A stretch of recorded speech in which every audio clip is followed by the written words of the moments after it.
Welcome. প্রত্যেকে কি screen দেখতে পাচ্ছ? একটু রেসপন্স করবে। স্ক্রিন দেখা যাচ্ছে কিনা?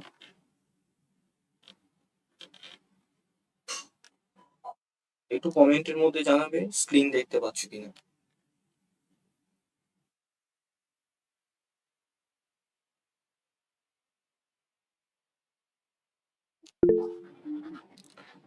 ওকে। দেখো,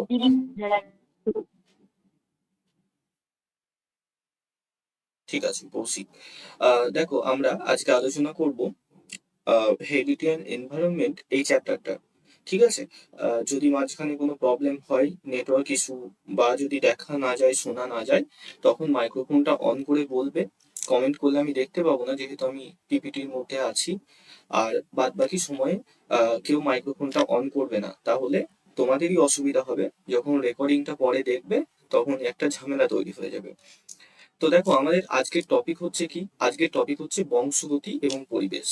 অর্থাৎ আমরা প্রথম সময়ে যখন এই ব্যাচটা তোমাদের শুরু হয়েছিল, সেই টাইমে দেখবে আমরা যে ডেমো ক্লাসগুলো করেছিলাম, সেখানে গ্রোথ অ্যান্ড ডেভেলপমেন্ট আমরা কমপ্লিট করেছি, এবং তারপর তোমাদের পেইড ব্যাচের মধ্যেও কিন্তু গ্রোথ অ্যান্ড ডেভেলপমেন্ট কমপ্লিট করা হয়েছে। আশা করি ক্লাস পেয়েছো বা রেকর্ডগুলো দেখেছো। এরপরে এই যে হেরিডিটি অ্যান্ড এনভায়রনমেন্ট, এই চ্যাপ্টারটা খুব খুব গুরুত্বপূর্ণ আমাদের পরীক্ষার জন্য। এবং সামনেই একটা সিটেট পরীক্ষা রয়েছে, তাই না? একটা সিটেট পরীক্ষা রয়েছে, মেবি সেপ্টেম্বরের 6 তারিখ তোমাদের পরীক্ষার ডেট দিয়েছে। যারা যারা ফর্ম ফিল আপ করেছিলে, অবশ্যই কিন্তু অ্যাটেন্ড করবে পরীক্ষাটা। তার কারণ সিটেট যখনই তোমরা পাস করে যাবে, সিটেট পাস করার পরে কেভিএস বলে একটা কেন্দ্রীয় বিদ্যালয় সংগঠন, সেখানে টিচার রিক্রুট হয় মাঝে মধ্যে। 2025-এ একটা ভ্যাকান্সি এসেছিল, আশা করা যায় 2027-এ আবার একটা আসবে। তার সাথে সাথে DSSB, দিল্লি বোর্ডের একটা স্কুল, সেখানে টিচার রিক্রুটমেন্ট হয়। তো সিটেট যারা পাস করে থাকে, তারাই কিন্তু এই পরীক্ষাগুলোতে বসতে পারে। ওকে, কেভিএস বলো বা DSSB বলো। তো সেই রকম ভাবে যখন প্রস্তুতি নিচ্ছ তোমরা, শুধুমাত্র ডাব্লিউবি টেটের জন্য প্রস্তুতি না নিয়ে আরেকটু ঘেটে প্রস্তুতিটা এমন ভাবে নাও যেন তোমাদের সিটেটও কভার হয় এর মধ্যে। ঠিক আছে? কি করতে হবে না, শুধুমাত্র কিছু ইংরেজি টার্মস গুলো একটু ভালোভাবে জানতে হবে। ওকে। আশা করি অনেকে ফর্ম ফিল আপ করেছো, যারা করোনি আবারও ফর্ম বেরোবে ডিসেম্বরে, অবশ্যই কিন্তু ফর্মটা ফিল আপ করে দেবে তখন। দেখো, আমাদের আজকে টপিক বংশগতি ও পরিবেশ। তো এই যে দুটো জিনিস, দুটো ওয়ার্ড আমরা দেখতে পাচ্ছি, এক হচ্ছে বংশগতি, দ্বিতীয় ওয়ার্ড হচ্ছে আমাদের পরিবেশ। তো এই দুটো ওয়ার্ডের মধ্যে আমাদের টোটাল চ্যাপ্টারটা লুকিয়ে রয়েছে। একটা শিশু সে যখন দেখো জন্মাচ্ছে, সে যখন জন্মগ্রহণ করছে, সে জন্মের মাধ্যমে কি নিয়ে জন্মাচ্ছে না, কিছু গুণ নিয়ে জন্মাচ্ছে, কিছু হবিস নিয়ে জন্মাচ্ছে। এবং সে একটা বাহ্যিক কাঠামো নিয়ে জন্মাচ্ছে। কি নিয়ে জন্মাচ্ছে? একটা তার কাঠামো। কাঠামো মানে কি? অর্থাৎ সে কেমন দেখতে, তার চুল কেমন, তার চোখ কেমন, তার নাক কেমন, তার গায়ের চামড়ার রং কেমন, তার উচ্চতা, ওজন এগুলো কেমন, ইত্যাদি ইত্যাদি। তো এই যে দুটো জিনিস, এই যে সে তার ট্যালেন্ট বা হবি নিয়ে জন্মাচ্ছে। প্রতিটা মানুষের একটা নির্দিষ্ট বিষয়ে কিছু গুণ থাকে তার। আবার তার একটা শারীরিক কাঠামো নিয়ে সে জন্মাচ্ছে, তার শারীরিক বিভিন্ন বৈশিষ্ট্য। এই উভয় নির্ভর করে কিসের উপর? এই বংশগতি এবং পরিবেশের উপর। এই নিয়ে আমাদের এই চ্যাপ্টার। দেখো, শিশুর বিকাশের একটা জটিল এবং গতিশীল প্রক্রিয়া এটা, যা বিভিন্ন উপাদানের সমন্বয়ে গঠিত হয়েছে। এর মধ্যে শিশুর বংশগতি অর্থাৎ হেরিডিটিও রয়েছে, আবার পরিবেশ অর্থাৎ এনভায়রনমেন্টও কিন্তু রয়েছে। এই দুটোই কিন্তু প্রধান নিয়ামক। এবার আসি আমরা সিটেট ওরিয়েন্টেড বেশ কিছু প্রশ্ন আমরা দেখতে পাই। সেখানে আমরা লক্ষ্য করি কি না, কিছু কিছু জায়গায় প্রশ্ন দেয় এমন ভাবে যে শিশুর প্রপার ডেভেলপমেন্টের জন্য কোনটা বেশি দরকার। ঠিক আছে? তো সবসময় তোমাদেরকে মনে রাখতে হবে যে একটা শিশুর প্রপার ডেভেলপমেন্টের জন্য সব সময় কি দরকার? সব সময় এই যে বংশগতি এটাও দরকার, আবার পরিবেশ এটাও দরকার। ঠিক আছে? অর্থাৎ এই চ্যাপ্টারে যত এই রিলেটেড কোয়েশ্চেন তোমরা পাবে পরবর্তীকালে, যে শিশুর ডেভেলপমেন্টের জন্য কার গুরুত্ব বেশি, ইত্যাদি ইত্যাদি, সব সময়তে কোনো পক্ষপাত না করে অ্যান্সার করবে বংশগতি এবং পরিবেশ উভয়ের কিন্তু সমান গুরুত্ব রয়েছে। এবার এই যে ওয়ার্ডটা বললাম সমান, এখানে আবার অনেকে ভুল করে। তো এখানে আবারও মনে রাখবে তোমরা যে বংশগতি আর পরিবেশের সমান গুরুত্ব রয়েছে, তার মানে একটা এমসিকিউ প্রশ্ন বারবার দেয়, সেটা হচ্ছে যে বংশগতির ভূমিকা 50%, আবার পরিবেশের ভূমিকাও 50%। এই জিনিসটা কিন্তু ভুল, ঠিক আছে? এই জিনিসটা ভুল, এটা মনে রাখবে। কখনো কোনো একটা মানুষের জীবনের সমস্ত কিছুকে কাটায় কাটায় 50% বংশগতি দ্বারা আবার 50% পরিবেশ দ্বারা নির্ধারিত হয় না, ঠিক আছে? কম বেশি হতে পারে, 70% হতে পারে কোনো কাজে তার বংশগতির ভূমিকা আছে, 30% কোনো কাজে তার পরিবেশের ভূমিকা আছে। অর্থাৎ কি বলতে চাইছি, যে যে কোনো মানুষের যে ডেভেলপমেন্ট, যে বিকাশ, সেখানে ভূমিকা উভয়ের থাকবে, বংশগতিরও থাকবে, পরিবেশেরও থাকবে, কিন্তু উভয়ের সব সময়তে সমান সমান ভূমিকা থাকবে না, ঠিক আছে? 50% ভূমিকা থাকবে না, এটা মাথায় রাখবে। দেখো, এই যে শিশুর মানসিক, শারীরিক এবং সামাজিক বিকাশে বংশগতি এবং পরিবেশ অত্যন্ত গুরুত্বপূর্ণ ভূমিকা রাখে।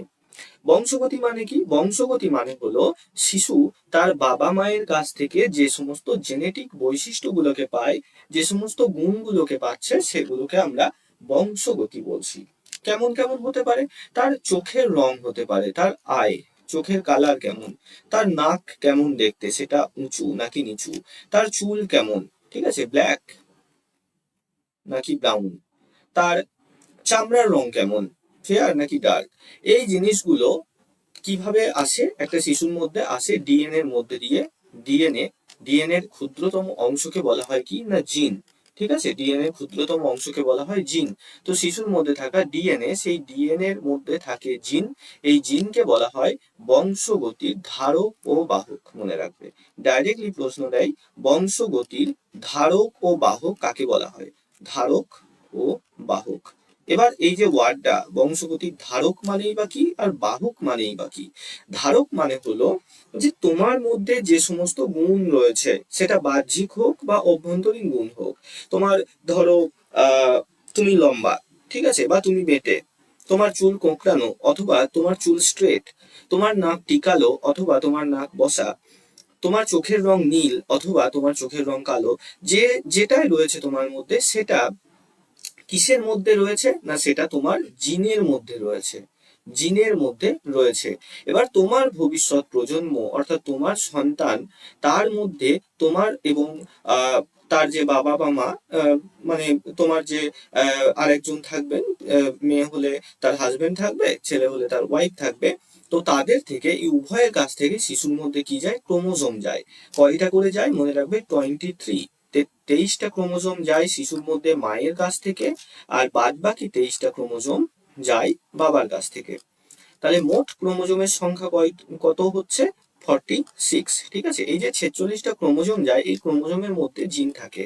তো সেটা নির্ধারণ করে যে তোমার তোমার মতো দেখতে তোমার সন্তান হবে কিনা, বা তোমার মধ্যে যে সমস্ত গুণগুলো রয়েছে সেগুলো তাদের মধ্যে থাকবে কিনা। তো তাহলে বংশগতির তোমার যে গুণগুলো রয়েছে, যেগুলো বলছিলাম, যে তোমার কণ্ঠস্বর, তোমার চুলটা কেমন, তোমার নাক কেমন, চোখ কেমন, সেগুলো কে ধরে রেখেছে? জিন ধরে রেখেছে, সেই জন্য তাকে ধারক বলা হচ্ছে। আবার তোমার ভবিষ্যৎ প্রজন্মের মধ্যে সেই গুণগুলোকে বহন করে নিয়ে যাবে কে? সেটাও সেই জিনই, সেই জন্য জিনকে বংশগতির বাহকও বলা হচ্ছে। অর্থাৎ সে তোমার গুণগুলো ধরে রেখেছে, সেজন্য ধারক। সে তোমার গুণগুলোকে তোমাদের সন্তানের মধ্যে আবার বহন করে নিয়ে যাবে, সেই জন্য সে বংশগতির বাহক। আর পরিবেশ বলতে তাহলে কি বুঝছি আমরা? পরিবেশ বলতে আমরা বুঝছি যে আমরা আমাদের চারপাশে যা কিছু দেখতে পাচ্ছি, সমাজ, সংস্কৃতি, সেগুলো সবগুলোকেই আমরা পরিবেশ বলছি। কেমন? দেখো, বংশগতি হলো জৈবিক প্রক্রিয়া একটা, এটা একটা জৈবিক প্রক্রিয়া, যার মাধ্যমে কি হয় না, পিতামাতার যে শারীরিক, মানসিক সমস্ত বৈশিষ্ট্যগুলো রয়েছে, সেগুলো শিশুর মধ্যে সঞ্চারিত হয়। অর্থাৎ বাবা এবং মায়ের মধ্যে যেসব গুণ রয়েছে, সেই গুণগুলো শিশুর মধ্যে চলে যায়। এই যে প্রসেস, সেটাকেই বংশগতি বলা হচ্ছে। এটি জিনের মাধ্যমে সম্পন্ন হয়, যা ক্রোমোজোমে অবস্থিত। এই যে বললাম যে ডিএনএ এর ক্ষুদ্রতম অংশকে কি বলা হয়? জিন। এই যে ডিএনএ দেখতে অনেকটা এরকম সাপের মতো হয়ে থাকে, আমরা ছোটবেলায় জীবন বিজ্ঞান বইয়ে দেখেছি, তাই না? এরকম এরকম এরকম। তো এর একটা ক্ষুদ্রতম অংশ হচ্ছে কি না, ক্রোমোজোম। সেই ক্রোমোজোমের ভিতরে লুকিয়ে থাকে জিন। মানুষের শরীরে মোট 23 জোড়া ক্রোমোজোম থাকে। সি টেটের ফেভারিট জায়গা এই জায়গাটা, বারবার প্রশ্ন দেয় আমাদের এখানে। যে মানুষের শরীরে ক্রোমোজোমের সংখ্যা, এখানে দুই ভাবে প্রশ্নটা দেয়। প্রথম ক্ষেত্রে তোমাকে দিতে পারে যে কত জোড়া রয়েছে, কত জোড়া ক্রোমোজোম রয়েছে। যদি জোড়া জিজ্ঞেস করে চোখ বুজে অ্যান্সার করবে 23 জোড়া। আবার দ্বিতীয় ক্ষেত্রে কতগুলি সেটা জিজ্ঞেস করতে পারে, সংখ্যাটা, নাম্বার অফ ক্রোমোজোম, সেটা যদি জিজ্ঞেস করে তখন করতে হবে 23 জোড়া, তার মানে এটার সঙ্গে 2 দিয়ে গুণ করতে হবে, অর্থাৎ 46টি। ঠিক আছে, এক জোড়া মানে দুটো আমরা জানি। তাই প্রশ্নে যদি কত জোড়া জিজ্ঞেস করে, কত জোড়া জিজ্ঞেস করে তখন 23 উত্তর করব, যদি কতগুলি জিজ্ঞেস করে তাহলে 46 উত্তর করব। এটা কিন্তু মাথার মধ্যে আমাদের রাখতে হবে। তাহলে মানুষের শরীরে 23 জোড়া বা 46টি 46 ক্রোমোজোম থাকে, যার মধ্যে আমরা প্রথমেই পড়লাম মায়ের কাছ থেকে অর্ধেক আসে, বাবার কাছ থেকে অর্ধেক আসে, অর্থাৎ আমার দেহে, তোমার দেহে, আমাদের সবার দেহে যে 46টা ক্রোমোজোম রয়েছে, সেই 46টা ক্রোমোজোমের 23টা মায়ের কাছ থেকে পেয়েছি আমরা, 23টা বাবার কাছ থেকে পেয়েছি আমরা। ওকে, এবার এই যে ক্রোমোজোম তারা নির্ণয় করবে শিশুর চোখের রং কেমন হবে, শিশু দেখতে কেমন হবে, তার উচ্চতা কেমন হবে, তার ত্বকের রং, তার বুদ্ধি, আচরণ কেমন হবে, এগুলো সব এই যে ক্রোমোজোম সেটা নির্ধারণ করে। এবার বংশগতির গুরুত্বের ক্ষেত্রে যদি দেখি, শারীরিক বৈশিষ্ট্য দেখো, শিশুর উচ্চতা, ওজন, চুলের গঠন এবং অন্যান্য শারীরিক গুণ বংশগতির মাধ্যমে নির্ধারিত হয়। উদাহরণস্বরূপ, যদি পিতামাতা লম্বা হয় তবে শিশুও কিন্তু লম্বা হওয়ার সম্ভাবনা তার বেশি থাকে। ওকে, অর্থাৎ কোনো একটা ফ্যামিলি, তার বাবা, তা সে কি কেমন না লম্বা, ঠিক আছে, আবার মায়ের হাইটও লম্বা। অর্থাৎ দেখো, এই যে লম্বা হওয়া বা বেঁটে হওয়া, এটা মানুষের নির্ধারণ করে তার মধ্যে থাকা জিনটা কেমন। তার জিনের মধ্যে যদি লম্বা হওয়ার গুণ থাকে তাহলে তারা লম্বা হবে, যদি লম্বা হওয়ার গুণ না থাকে তাহলে বেঁটে হবে।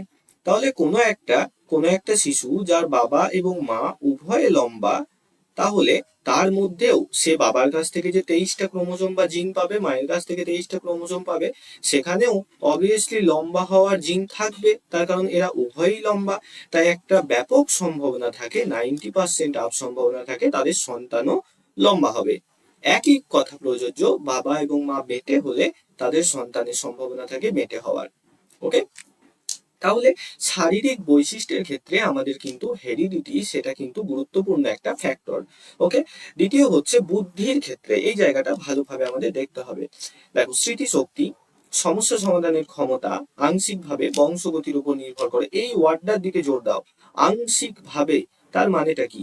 অর্থাৎ এখনো পর্যন্ত এটা 100% প্রমাণিত নয় যে বাবা এবং মা উভয়ে বুদ্ধিমান এবং বুদ্ধিমতী হলে তাদের সন্তানও সব সময়তে বুদ্ধিমান হবে, এটা এখনো পর্যন্ত 100% প্রমাণিত নয়। এমনও অনেক সন্তান পৃথিবীতে রয়েছে যাদের বাবা মা বুদ্ধিমান, বুদ্ধিমতী, কিন্তু তাদের সন্তান ইন্টেলিজেন্ট নয়, তার আইকিউ কম। আবার এমনও অনেকে রয়েছে যাদের সন্তানের আইকিউ অনেক বেশি, কিন্তু তাদের বাবা মা কারোর আইকিউ বা বুদ্ধি অত বেশি নয়। ওকে, তাই এই যে বুদ্ধি, সেটা 100% সিওরিটির সাথে বলা যায় না যে এটা বাবা এবং মায়ের জিনের উপর নির্ভর করে। তার কারণ বুদ্ধি একই দিকে পরিবেশ এবং বংশগতি উভয়ের দ্বারা নিয়ন্ত্রিত হয়। সহজাত এবং অর্জিত বুদ্ধি চ্যাপ্টার পড়ার সময় আমরা এগুলোকে পড়ব। বুদ্ধি একাধারে সহজাত বৈশিষ্ট্য, আবার অর্জিতও বটে। সে কারণে এই বুদ্ধিকে আংশিকভাবে, এই ওয়ার্ডটা লেখা আছে, এটার উপরে খেয়াল করবে, প্রশ্ন অ্যান্সার করতে তখন পরে সুবিধা হবে।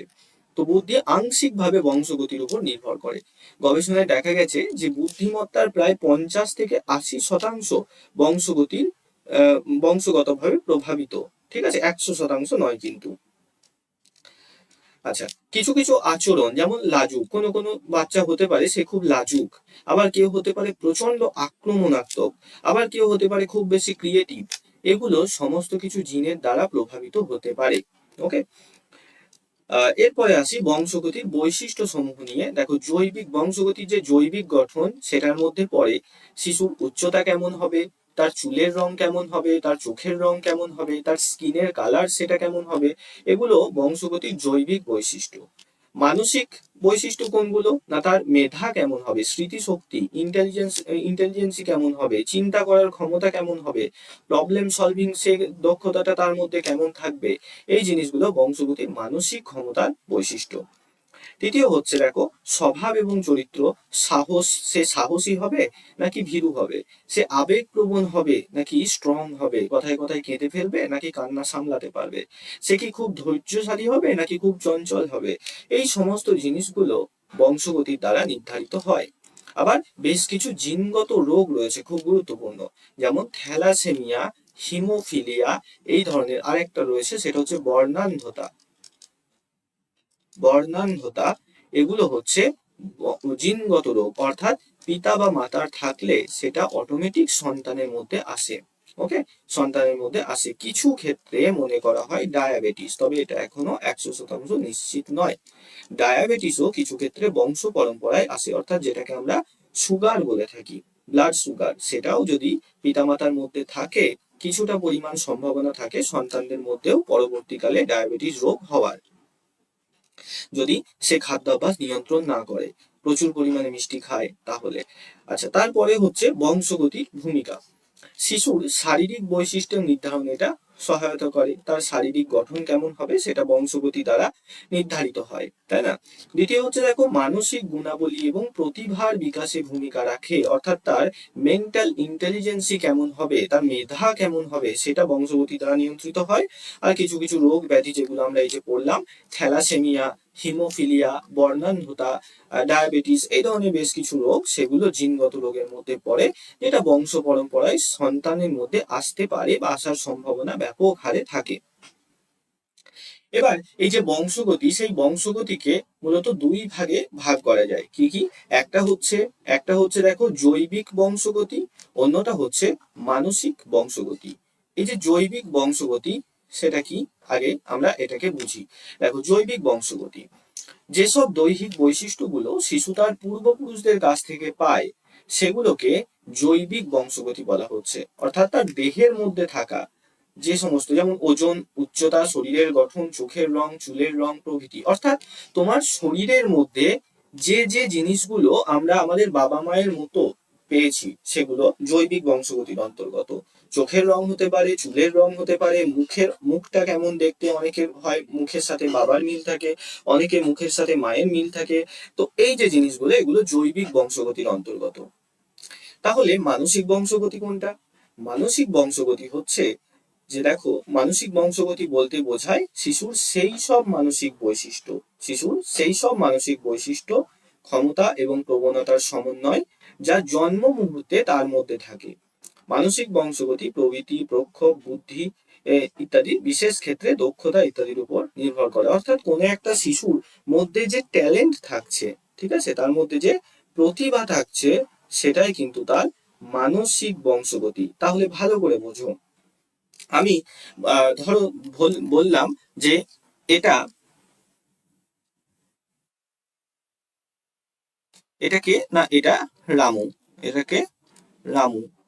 তো এই রামুর যে চোখ সেটা তার বাবার মতো, রামুর যে ঠোঁট সেটা তার মায়ের মতো, রামুর যে মুখ সেটা তার বাবার মতো, রামুর যে চুল রয়েছে সেই চুলের রং বা চুল কোঁকড়ানো না স্ট্রেট সেটা তার মায়ের মতো, ঠিক আছে। রামুর যে গায়ের চামড়ার রং সেটা তার বাবার মতো। তো এই যে বৈশিষ্ট্যগুলো পেয়েছে, তার চুল কেমন, তার গায়ের চামড়ার রং কেমন, চোখ কেমন, নাক কেমন, মুখ কেমন, এইগুলোকে বলা হয় জৈবিক বংশগতি, ঠিক আছে, এগুলো হচ্ছে জৈবিক বংশগতি। ওকে, এবার আর একটা জিনিস খেয়াল করো, আমরা এবার শারীরিক বৈশিষ্ট্যকে বাদ দিয়ে এবার দেখছি রামুর মধ্যে কি কি প্রতিভা রয়েছে। রামুর মধ্যে কি কি প্রতিভা রয়েছে যদি সেটা দেখার চেষ্টা করি, দেখতে পাবো যে রামু সে ভালো গান করতে পারে। কি করতে পারে? ভালো গানের প্রতিভা তার রয়েছে। একই সাথে সে ছবি আঁকতে পারে ভালো, সে ভালো ছবি আঁকতে পারে। এক মিনিট।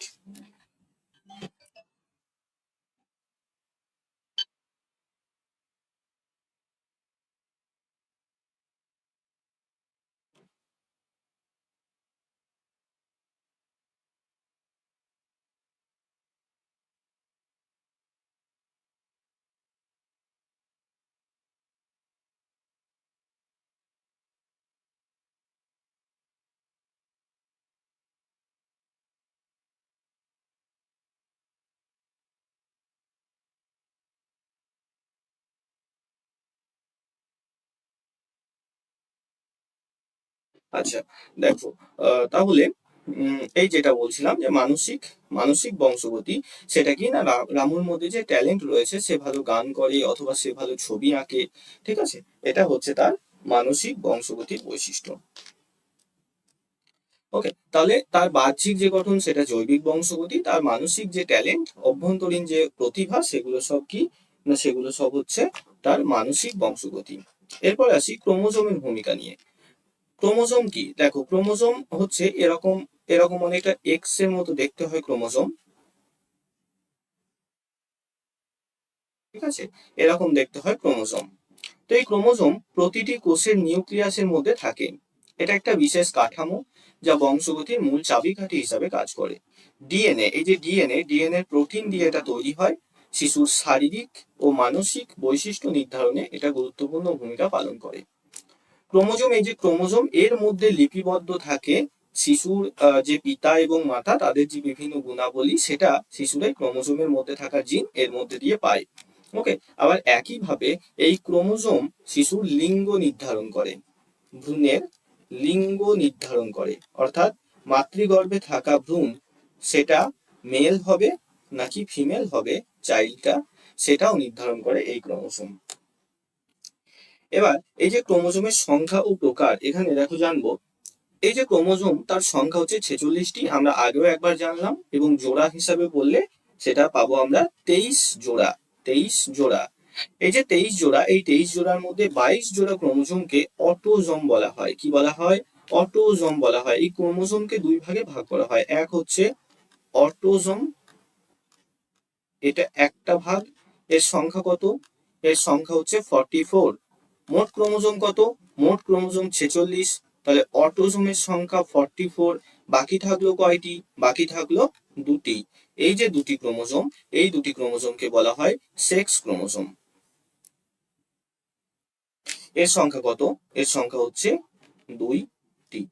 ওকে, এই যে ক্রোমোজোমটা, এটার কাজ কি? এটার কাজ হচ্ছে ভ্রূণের লিঙ্গ নির্ধারণ করা, অর্থাৎ শিশু পুরুষ হবে, পুরুষ সন্তান হবে, পুত্র সন্তান হবে নাকি কন্যা সন্তান হবে মাতৃগর্ভে, সেটা নির্ধারণ করে এই যে এই দুটো ক্রোমোজোম। এটা দুটো নাম রয়েছে, একটাকে বলা হয় এক্স ক্রোমোজোম, একটাকে বলা হয় ওয়াই ক্রোমোজোম। ওকে, তো যে দুটো সেক্স ক্রোমোজোম রয়েছে তাদের নাম কি কি? এক্স এবং ওয়াই। ওকে, এক্স এবং ওয়াই। আর বাদ বাকি এই যে 44টা অটোজোম আমরা দেখতে পাচ্ছি, তাদের কাজ কি? তাদের কাজ হচ্ছে শিশুর অন্যান্য সমস্ত যে বৈশিষ্ট্য সেগুলোকে নির্ধারণ করা। শিশুর অন্যান্য যে সমস্ত বৈশিষ্ট্য, তার মুখের রং, তার চোখের রং, হ্যাঁ, তার শারীরিক গঠন ইত্যাদি ইত্যাদি, সেটাকে নির্ধারণ করা হচ্ছে অটোজমের কাজ। লিঙ্গ বাদ দিয়ে বাদ বাকি সমস্ত বৈশিষ্ট্য কেমন হবে, তার মুখ, চোখ, নাক, কান ইত্যাদি, এগুলোকে অটোজম নির্ধারণ করে। ওকে, বেশ। এবার দেখো, যা শরীরের বিভিন্ন বৈশিষ্ট্য, এই যে অটোজম, অটোজম শরীরের বিভিন্ন বৈশিষ্ট্য যেমন উচ্চতা, চোখের রং, চুলের গঠন ইত্যাদিকে নিয়ন্ত্রণ করে। বাকি এক জোড়া যে ক্রোমোজোম, সেটা সেক্স ক্রোমোজোম, এটা কি করে? শিশুর লিঙ্গ নির্ধারণের জন্য দায়ী। শিশুর লিঙ্গ নির্ধারণের জন্য দায়ী।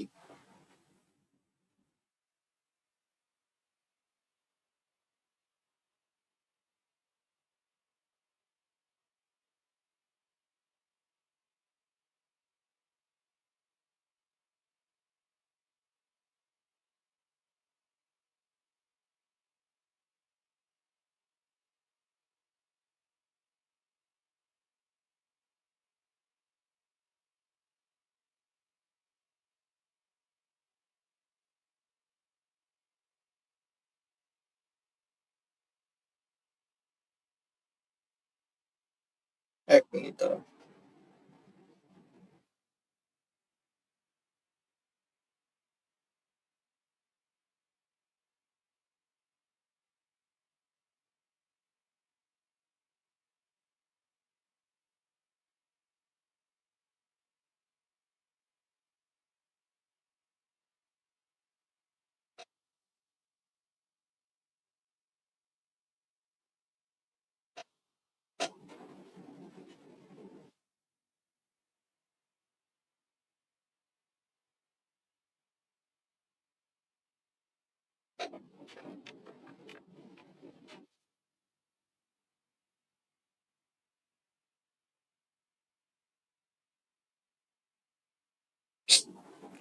কাজের সময় কলগুলো ধরে না।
আচ্ছা, বেশ, এতদূর পর্যন্ত আমাদের গেল। বেশ, এখানে আমরা সেক্স ক্রোমোজোম আর অটোসোম সম্পর্কে জানলাম।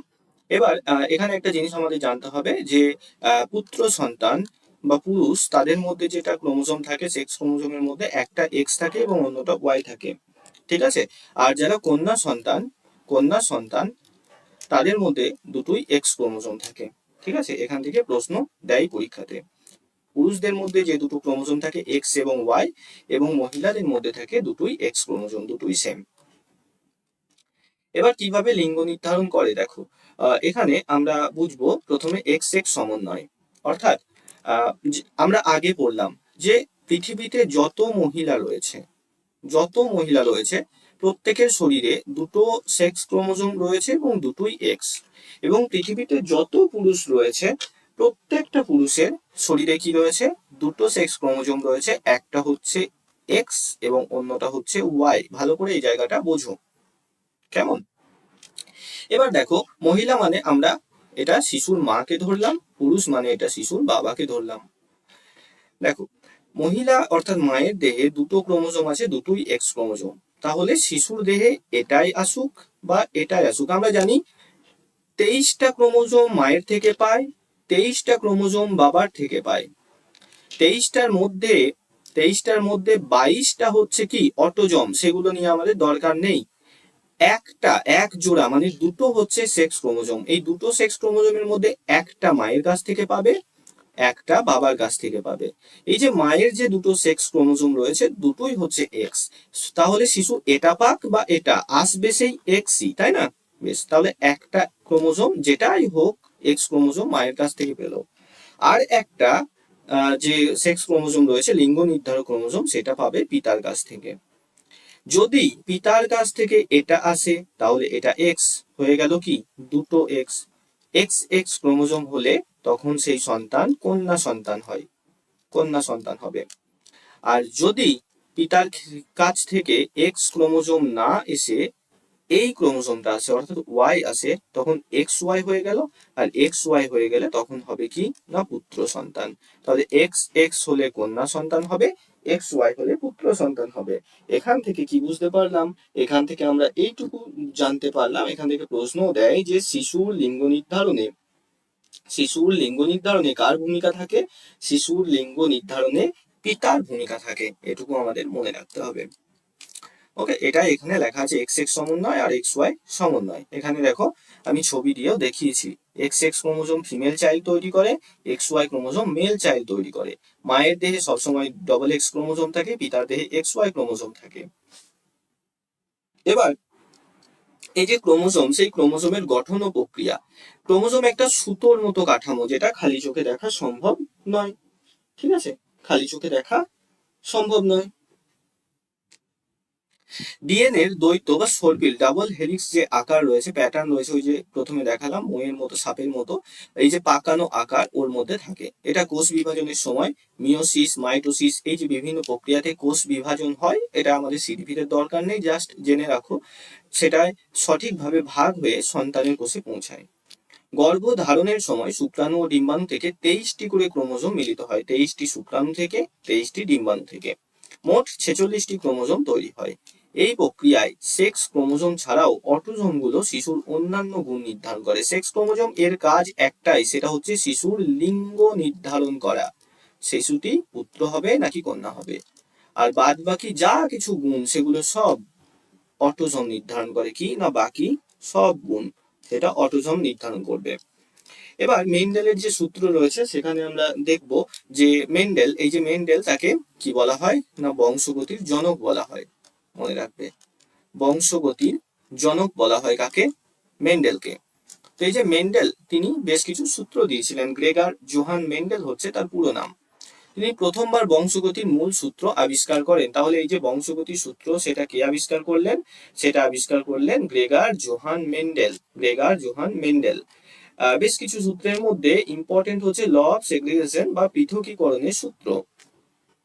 এই সূত্র অনুসারে কি না, প্রতিটা বৈশিষ্ট্য দুই ধরনের জিন দ্বারা নিয়ন্ত্রিত হয়। সন্তান তার বাবা মা থেকে একটি করে জিন পায়। যদি একটা গাছের উচ্চতা ধরো বড় হাতে টি দিয়ে তার জিনকে দেখানো হয়, আর যদি বেটে বেটে জিনকে ছোট হাতে টি দিয়ে দেখানো হয়, তাহলে সন্তান পিতামাতার কাছ থেকে একটি টি পেতে পারে। যে কোনো ধরো একটা গাছ, তার যে পিতা গাছ, পুরুষ গাছ, আমি ধরছি পিতামাতা মানুষ দিয়ে বোঝাচ্ছি, পিতা পিতা হচ্ছে লম্বা। এই লম্বা হওয়ার জন্য এই বড় হাতের টি নামক একটা জিন তার মধ্যে রয়েছে। আর কোনো শিশুর তার মা, সে হলো কি না, সে হলো বেটে।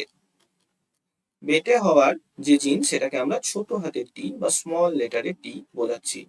এবার শিশু শিশু কেমন হবে, পিতার মতো লম্বা হবে নাকি মাতার মতো বেটে হবে, সেটা নির্ভর করবে কোন জিনটা বেশি শক্তিশালী। যদি পিতার এই জিনটা বেশি শক্তিশালী হয় তাহলে শিশু লম্বা হবে।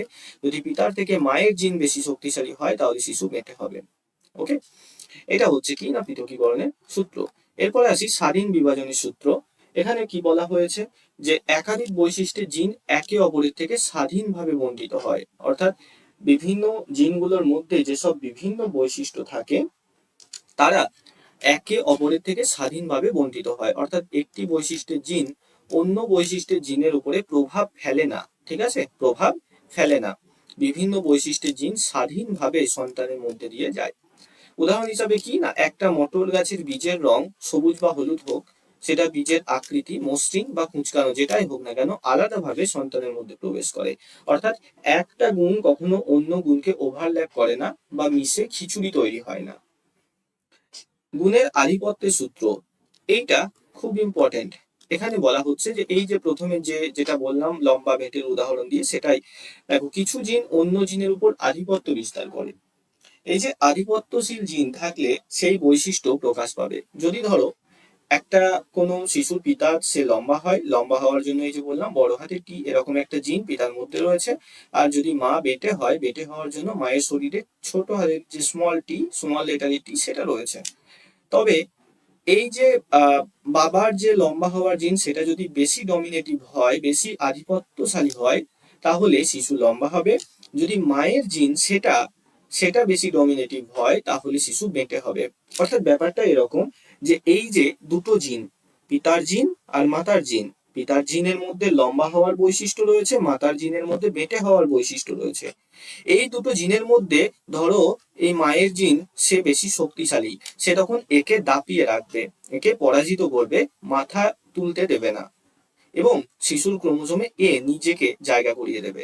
তার ফলে শিশু মায়ের মতো বেঁটে হবে। ঠিক আছে, এইটা হচ্ছে গুণের আধিপত্য সূত্র। অর্থাৎ যে জিনটা বেশি শক্তিশালী সে অন্যের উপর আধিপত্য বিস্তার করে, ডমিনেট করে সে। এরপরে আসি পরিবেশকে নিয়ে। পরিবেশ কাকে বলে আমরা সবাই জানি, এটা আমি আর রিপিট করছি না। শিশু চারপাশে যা কিছু দেখছে সেটাই কিন্তু তার পরিবেশের মধ্যে পড়ছে। ঠিক আছে, সেটাই তার পরিবেশের মধ্যে পড়ছে। দেখো, পরিবেশের প্রকারভেদ। প্রথম একটা থাকে গর্ভকালীন পরিবেশ। কতদিন? এটা থাকে 9 মাস 10 দিন।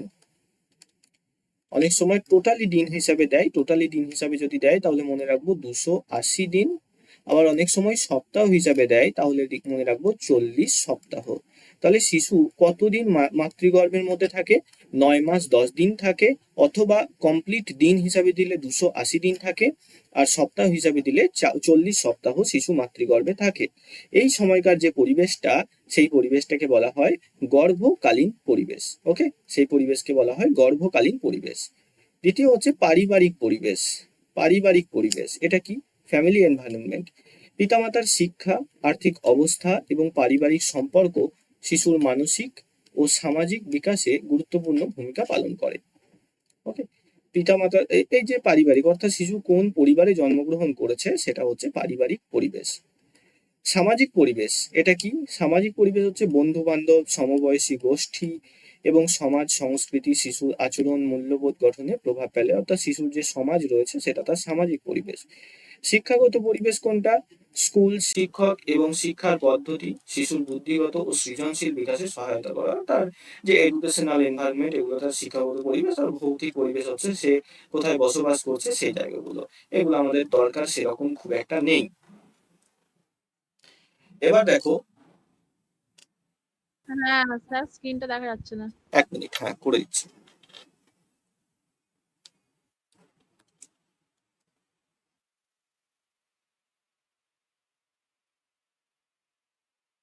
দেখা যাচ্ছে এখন? দেখা যাচ্ছে?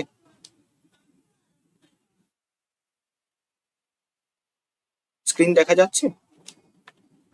না স্যার, দেখা যাচ্ছে না। দেখা যাচ্ছে না? হ্যাঁ স্যার, এবার দেখা যাচ্ছে। ওকে ঠিক ওকে আছে। ওকে, বেশ। এবার দেখো, এই যে বিতর্ক বা ডিবেট, সেটা কি নামে পরিচিত? খুব ইম্পর্টেন্ট এবং প্রায়বার এখান থেকে প্রশ্ন দেয়। সেটাকে বলা হয় নেচার নার্চার বিতর্ক বা নেচার নার্চার ডিবেট। এবার এখানে দুটো জিনিসকে খেয়াল রাখতে হবে, বেশিরভাগ ছেলে মেয়ে কিন্তু এখানে ভুল করে ফেলে। প্রথমত, এই যে নেচার, এই নেচার এই নেচার মানে কি? আমরা ইংরেজিতে যদি নেচার এর কথা বুঝি, তাহলে নেচার মানে সাধারণত প্রকৃতিকে বোঝানো হয়, তাই তো? প্রকৃতি বা পরিবেশকে বোঝানো হয় নেচার বলতে। সিডিপিতে এটা ভুল, ঠিক আছে? সিডিপিতে মনে রাখবে এটা উল্টো। নেচার মানে বোঝায় বংশগতিকে। কাকে? বংশগতিকে। আর নার্চার মানে বোঝায় পরিবেশকে। তাহলে আমরা যে চ্যাপ্টারটা পড়ছি বংশগতি ও পরিবেশ, সেখানে এই যে নেচার, নেচার মানে হচ্ছে বংশগতি, আর নার্চার মানে হচ্ছে পরিবেশ। পরিবেশ। এবার ভালো করে দেখো, এই যে নেচার নার্চার ডিবেট বা বিতর্ক, এটা অ্যাকচুয়ালি কি? এটা অ্যাকচুয়ালি কি? তো প্রথম এই বিতর্ক শুরু হয় দুই ধরনের মনোবিদদেরকে নিয়ে।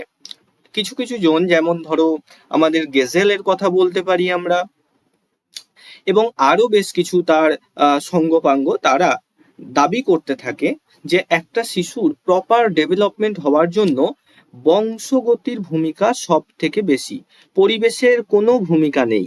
ঠিক আছে, পরিবেশের কোনো ভূমিকা নেই।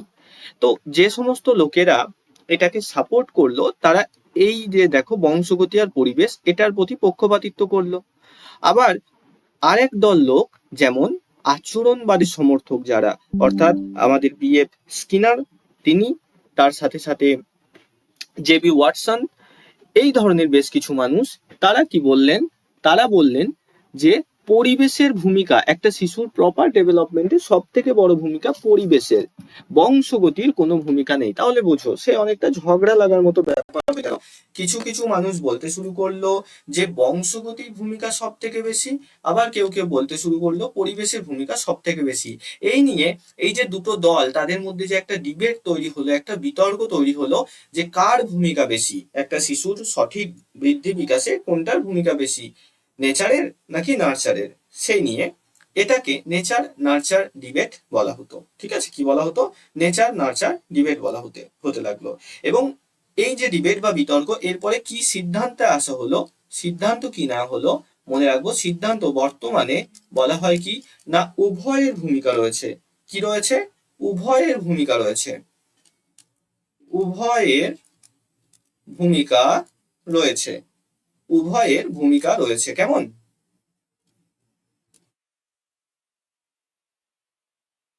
উভয়ের ভূমিকা রয়েছে। এবার এটা হচ্ছে কি সিদ্ধান্ত। তাহলে আমাদের পরীক্ষাতে দুই ভাবে প্রশ্ন দিতে পারে। আমাদের পরীক্ষাতে দুই ভাবে প্রশ্ন দিতে পারে যে কার ভূমিকা বেশি, কার ভূমিকা বেশি। ঠিক আছে, আমরা সব সময়তে বর্তমান যে অভিমত সেটাকেই কিন্তু সাপোর্ট করব, কখনো আমরা বলবো না যে নেচারের ভূমিকা বেশি বা নার্চারের ভূমিকা বেশি। সবসময়তে কি বলবো, সবসময়তে বলবো উভয়ের ভূমিকা রয়েছে। আবার এটাও কখনো বলবো না যে যে প্রত্যেকের 50% ভূমিকা আছে, এটাও বলবো না। ঠিক আছে, এবার দেখো বংশগতি পরিবেশকে প্রভাবিত করে। এখানে কি বলা হয়েছে যে জিনের মাধ্যমে প্রাপ্ত সম্ভাবনা পরিবেশের মাধ্যমে প্রকাশ পায়। উদাহরণস্বরূপ যদি কোনো শিশুর বংশগতভাবে সঙ্গীতে প্রতিভা থাকে, তবে সঙ্গীত শেখার সুযোগ না পেলে তার প্রতিভা বিকশিত হবে না। অর্থাৎ যে সমস্ত লোকেরাই যে পরিবেশকে বেশি সাপোর্ট করতো, তারা কি বললো, তারা বললো যে ধরে নাও যে কোনো একটা ছেলে বা কোনো একটা মেয়ে, তার মধ্যে বংশগতভাবে জিনের মধ্যে তার ব্যাপক ট্যালেন্ট রয়েছে গান বাজনা সুন্দর করার, কিন্তু সে এমন একটা পরিবেশে জন্মগ্রহণ করলো যেখানে গান বাজনা রেস্ট্রিক্টেড, গান বাজনা করতে দেওয়া হয় না তাকে। পরিবেশটা যদি গান বাজনা না হয়, তার মধ্যে হাজার ট্যালেন্ট থাকলেও সে নাম করতে পারবে, সে গান শিখতে পারবে? পারবে না। সচিন টেন্ডুলকার যদি এমন একটা জায়গায় জন্ম নিত, অ্যামাজনের গভীর জঙ্গলে জন্ম নিত, যেখানে ক্রিকেট খেলা কি সেটাই জানে না মানুষ, এখনো সেই শিকার করতে যায়, আগুনে পুড়িয়ে শিকারের মাংস খায়, তাহলে সচিন টেন্ডুলকারের মধ্যে যত হাজার কোটি ট্যালেন্ট থাকুক ক্রিকেট খেলার, সেটা কি বাইরে প্রকাশ পেত? পেত না। তো এটা ছিল পরিবেশবাদীদের মতামত। আবার যারা এই যে নেচারকে বেশি সাপোর্ট করছে, অর্থাৎ বংশগতিকে বেশি সাপোর্ট করছে, তারা কি বলছে, তারা বলছে যে একটা বিশাল ধনী লোক তার সন্তানকে সে ভাবলো নাম করা ক্রিকেটার বানাবে।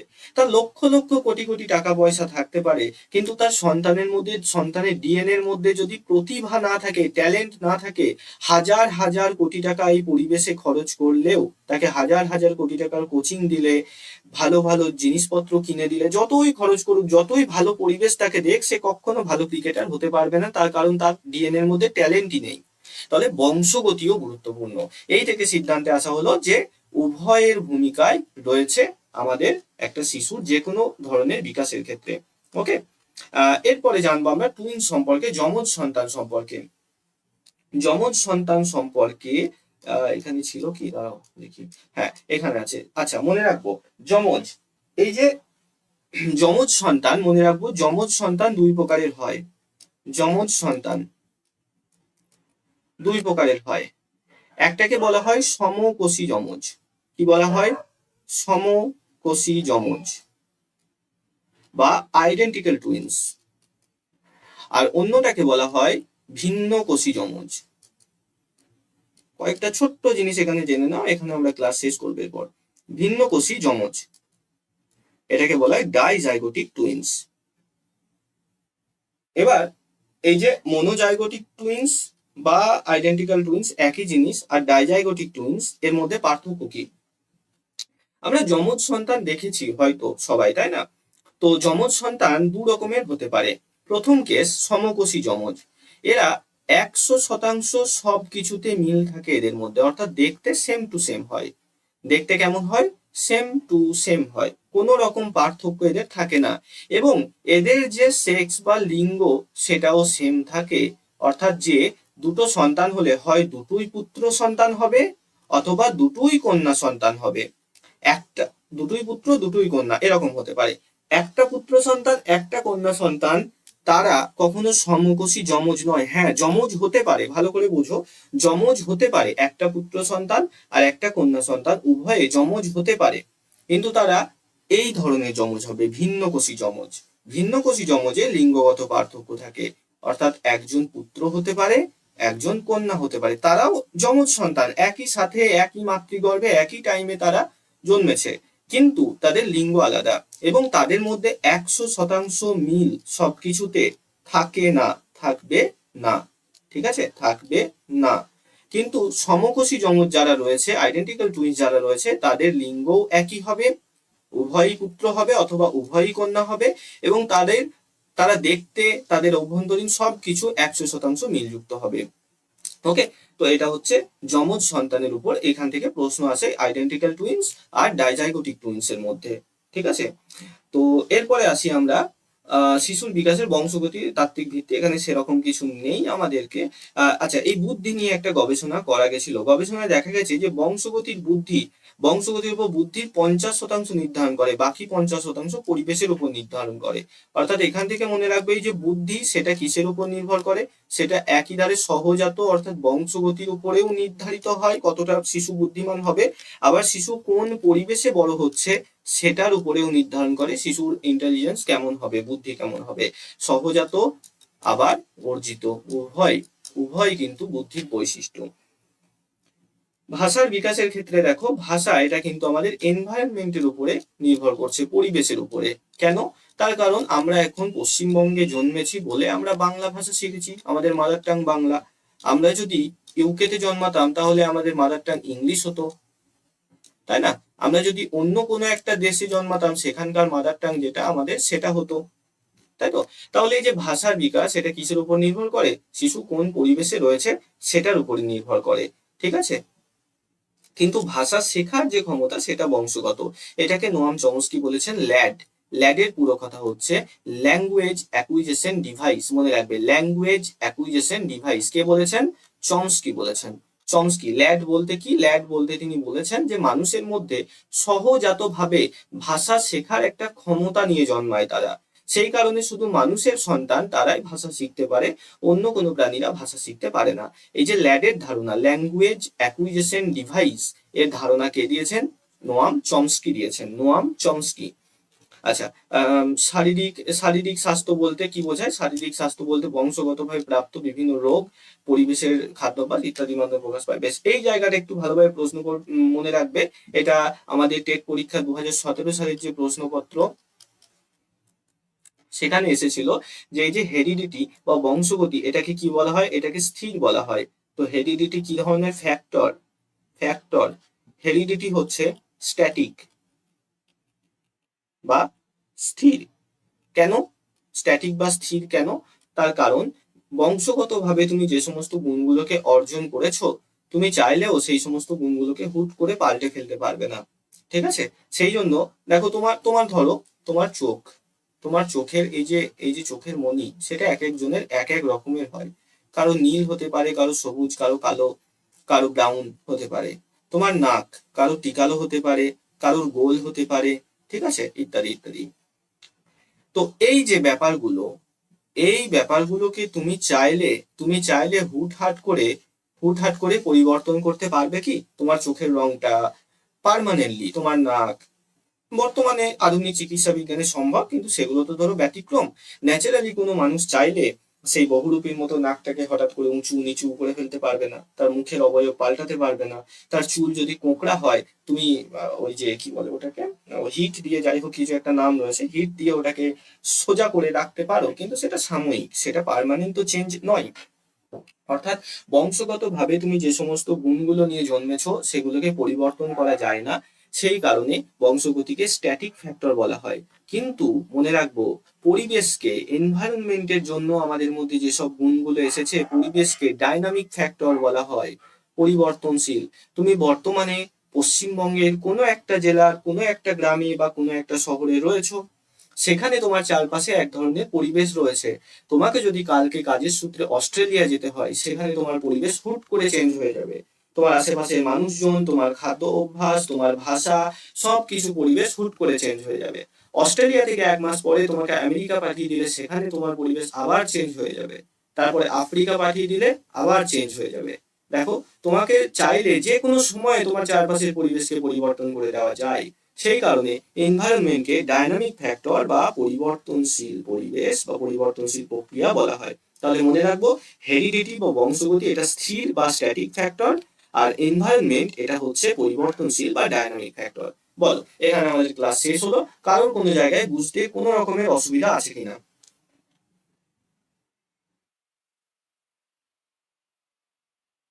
বোঝা গেছে? কারোর কোথাও কোনো অসুবিধা আছে বলো। হ্যাঁ স্যার, বোঝা গেছে।